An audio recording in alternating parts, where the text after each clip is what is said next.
Hey everybody, Nick here, and today I got a disassembly for you of this little guy right here. This is the CKF Satori 2.0, or Satori, probably Satori, 2.0 from Peter Rassenti, hence the Peter Rassenti sign there. So this knife right here, just before we get started, well, no, I don't do the sent by the manufacturer thing right now, but I could. It was. But nonetheless, this is an integral pocket knife. So there is one single chunk of titanium making up the two sides of this. That's kind of a Peter Rassenti thing, and it's nice that CKF has carried it through here. Otherwise, I think some of his fans would be resentful. No, okay. Right now, the pivot, I got to be honest, is a little loose. Although centering is dead in place, action's beautiful, but the pivot's a little loose, so we're going to go ahead and take the pivot out here. And actually, the nice thing about a good integral knife is that you don't have to do anything but take out the pivot. So I just went to fetch this tool to help me remove the pivot, to push it through, but then the pivot fell out. So there you go. Next thing I'm going to do here is, as I pull out the blade, I'm going to put my finger right here. I'm basically going to unlock the knife. And then what this is going to help me do is make sure that the lock bar doesn't go clang against the other side there and potentially damage itself. And then I'm just going to slowly slide that out. Whoa there. Well, okay. So we have had, this is novel to me. What we have here is, okay. So let's break this apart. And by the way, if you're curious about any of the tools I'm using during this or any other disassembly, go to nickshabazz.com/tools. You'll see all of them there at work. So now that I've got that out of the way, let's talk about what I'm seeing here. One of the first things I'm seeing actually is the bearing thing here. It looks like there are basically cages that go around the washer and the bearing, allowing them to drop into the blade there.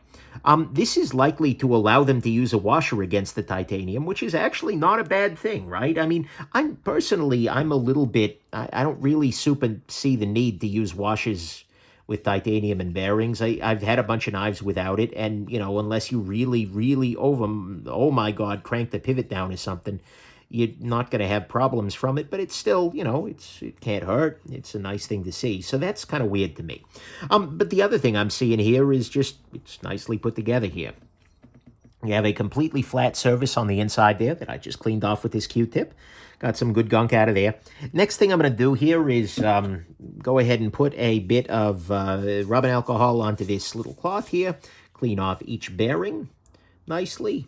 These are very small bearings, actually, which makes sense. They're trying to keep the knife as thin as they can. And then on the blade itself, we have some pocketing here. And those pockets are designed to hold in the washer package, that whole affair. Go ahead and get in there and just clean that out a little bit.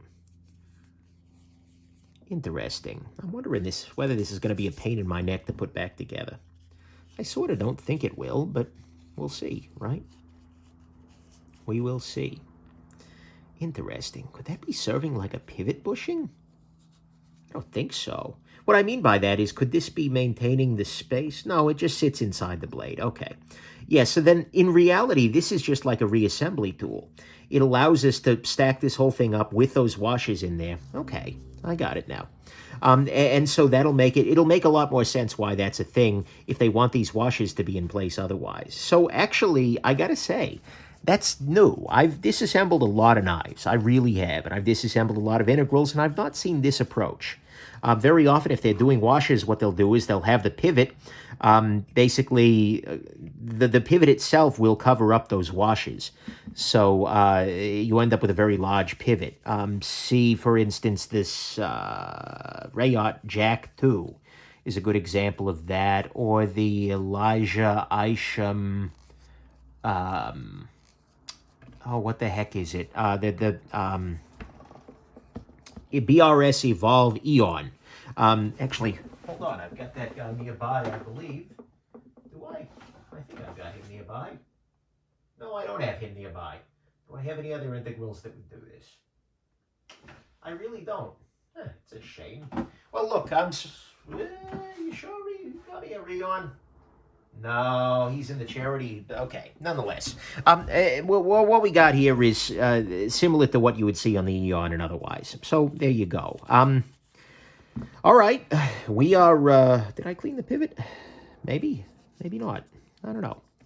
Either way, we're ready to put this guy back together. There's really not that much complexity here. I'm going to use some nano oil here, just some dead weight oil, and put a little bit of it right in here. A little of it right in here, and a little of it right into the tent ball hole. That'll allow this guy to spin a little bit more readily. And down here. Where is that oil going? Oh, it's forming a bead around the middle part there. That's fine. I don't need that. Okay, so now what I'm going to do is drop this into place here. Then what I'm going to do is drop this into place around it. Then what I'm going to do is take this little washer, and I'm going to identify which side has been running up against the bearings. And in this case, I see a little shiny polished track, and I'm going to drop that onto there. And then this whole thing goes back in together, and then the washer serves to make sure, this ring serves to make sure that this washer doesn't slide out. You know, I got to be honest, and then I'm just putting my finger on the other side here to make sure that as I, put the other side together, it doesn't fall apart. I got to be honest, that's a neat approach. It's kind of cool. Like, I respect CKF for having gone there because, well, people historically haven't. Okay. Go ahead and put that there. Now what I need to do is just feed this whole package into the handle. So I just need to slide everything in here. And I'm making sure, and it sure looks like I'm not actually, I want to make sure that the washers are still in place on both sides. They are. Good. I'm modulating the lock bar here because I'm pushing on the lock bar. I shouldn't be a jackass about it. But because I want to make sure that that doesn't slide free there. I'm going to put a little bit of lubrication here onto the pivot, which does not have a D shape on any side. I'll just drop it on through.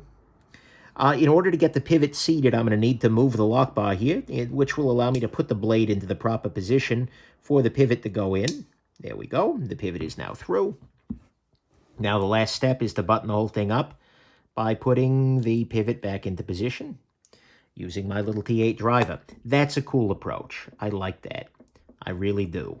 Maybe there's some weird engineering issue with it that I can't see, but honestly, to me, that feels like a very, very nice way of both allowing straightforward disassembly and having, oh, that's smoother. Okay.